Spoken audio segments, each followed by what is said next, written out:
नमस्कार, मैं हूं शांता सिंह और आप देख रहे हैं बोले भारत। प्रधानमंत्री नरेंद्र मोदी की सरकार ने अपने तीसरे कार्यकाल में एक ऐसा फैसला लिया है जिससे एक झटके में 1.5 करोड़ लोगों के चेहरों पर मुस्कान आ गई है। एक ऐसा फैसला जिसने 21 साल से पस्त पड़ी एक उम्मीद को खिलने का मौका दे दिया। एक ऐसा फैसला जिसमें 1.5 करोड़ लोगों की जिंदगी को बदलने की क्षमता है और एक ऐसा फैसला जिससे न जाने कितने करोड़ हिंदुस्तानियों में नई आशा जगी है। आशा इस बात की कि अगर वो भारत सरकार के लिए काम करते हैं तो रिटायर होने के बाद उन्हें पेंशन मिलेगी, यानी जब शरीर काम करने में अक्षम होगा उस वक्त मोदी सरकार का ये फैसला करोड़ करोड़ वरिष्ठ नागरिकों को भरण पोषण के लिए संबल देगा। ये फैसला है यूपीएस यानी कि यूनिफाइड पेंशन स्कीम का, यानी कि ना ओल्ड पेंशन स्कीम और ना ही नेशनल पेंशन स्कीम, बल्कि एक ऐसी पेंशन स्कीम जिसमें सरकारी नौकरी करने वालों के लिए रिटायरमेंट का जीवन भी उतना ही आसान होगा। ओल्ड पेंशन स्कीम के तहत किसी भी केंद्रीय सरकारी कर्मचारी को रिटायरमेंट के बाद करीब करीब आधी तनख्वाह पेंशन के रूप में मिलती थी। 21 साल पहले तत्कालीन अटल बिहारी वाजपेयी की सरकार ने उसे खत्म कर दिया। उसके बाद 2004 में वाजपेयी का चेहरा, आडवाणी के संगठनात्मक क्षमता और इंडिया शाइनिंग और फील गुड के नारे के बीच भी बीजेपी चुनाव हार गई। वाजपेयी की सरकार चली गई। तब भी ये कहा गया कि लाखों सरकारी कर्मचारी नाराज हो गए थे, लेकिन इसके बाद 10 साल तक मनमोहन सिंह की सरकार रही।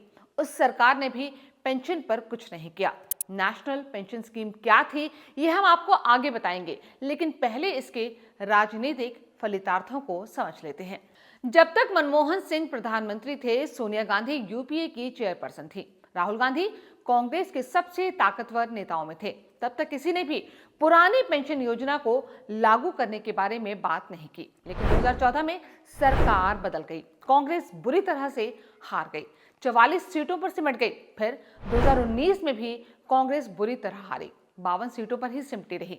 लगातार 10 साल तक विपक्ष के नेता के लिए कांग्रेस तरसती रही। उस दौरान कांग्रेस के नेता ओल्ड पेंशन स्कीम को लागू करने की बातें करते रहे, लेकिन सिर्फ ये बातें भर थीं।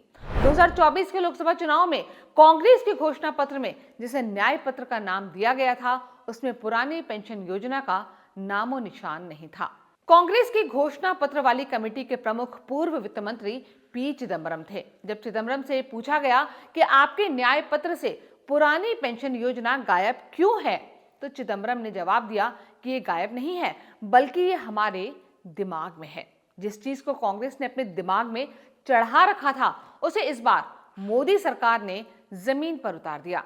अब विपक्ष से इस फैसले का विरोध करते नहीं बन रहा, फिर भी विरोध तो करना है। इसलिए कांग्रेस के राशिद अल्वी ने कहा कि जो काम पहले हो जाना चाहिए था उसे सरकार ने अब जाकर दबाव में किया है। मल्लिकार्जुन खड़गे ने भी ट्वीट किया, लेकिन फैसले की खिल्ली उड़ाते हुए उन्होंने कहा कि यूपीएस का यू तो मोदी सरकार का यू टर्न है। फिर गिनवाया भी कि कैसे मोदी सरकार ने अपने तीसरे कार्यकाल में कई सारे यू टर्न लिए। बजट में लॉन्ग टर्म कैपिटल गेन पर यू टर्न, वक्फ बोर्ड विधेयक को जेपीसी के सामने भेजना, प्रसारण बिल को वापस लेना और फिर लेटरल एंट्री पर रोल बैक।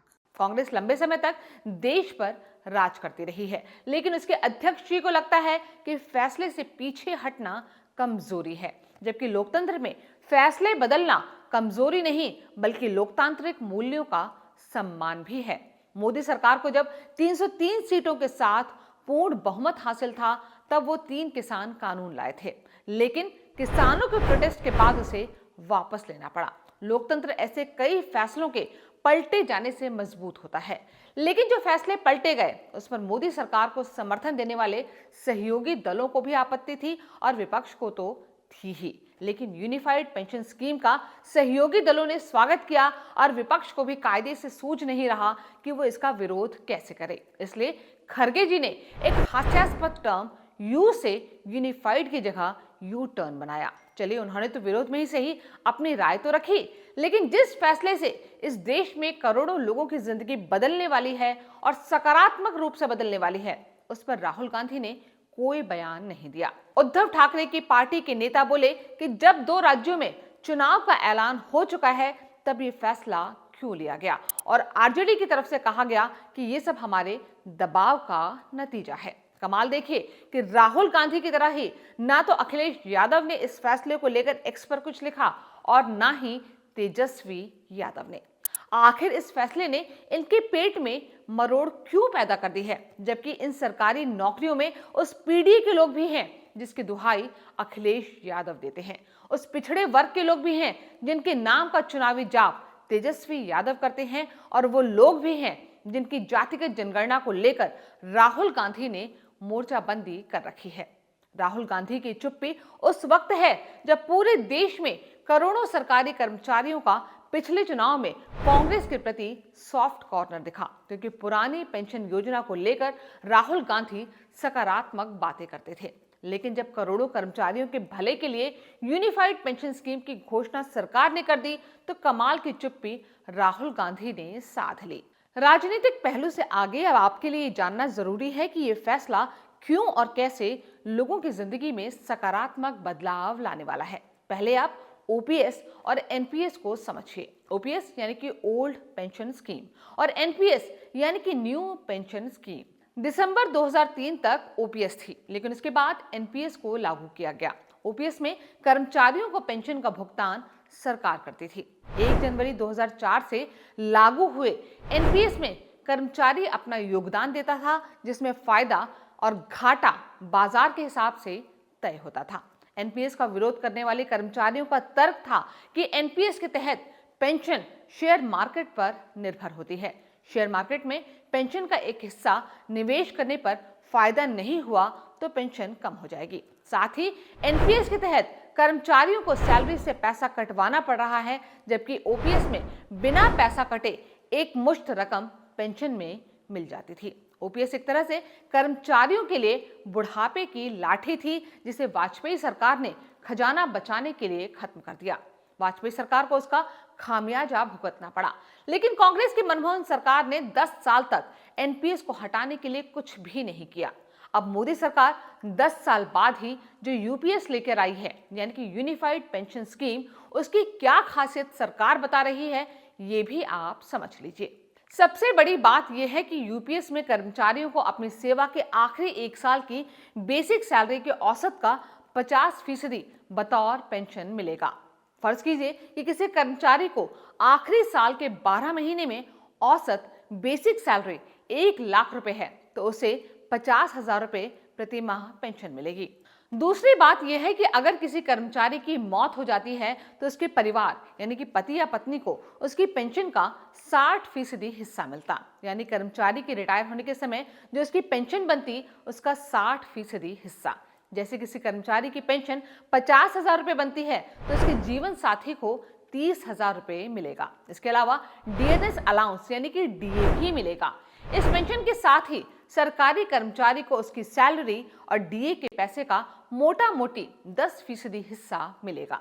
जैसे किसी कर्मचारी ने 25 साल 2 महीने नौकरी की, जिसमें उसे 25 साल की सैलरी और डीए जोड़कर 1 करोड़ रुपए हुए, तो उसे 10 लाख रुपए मिलेंगे। लेकिन किसी कर्मचारी ने 10 साल से ज्यादा और 25 साल से कम नौकरी की हो तो उसकी पेंशन कम हो जाएगी। फिर भी बेसिक सैलरी चाहे जितनी भी कम हो, उसे 10,000 रुपए के करीब तो मिल ही जाएगा।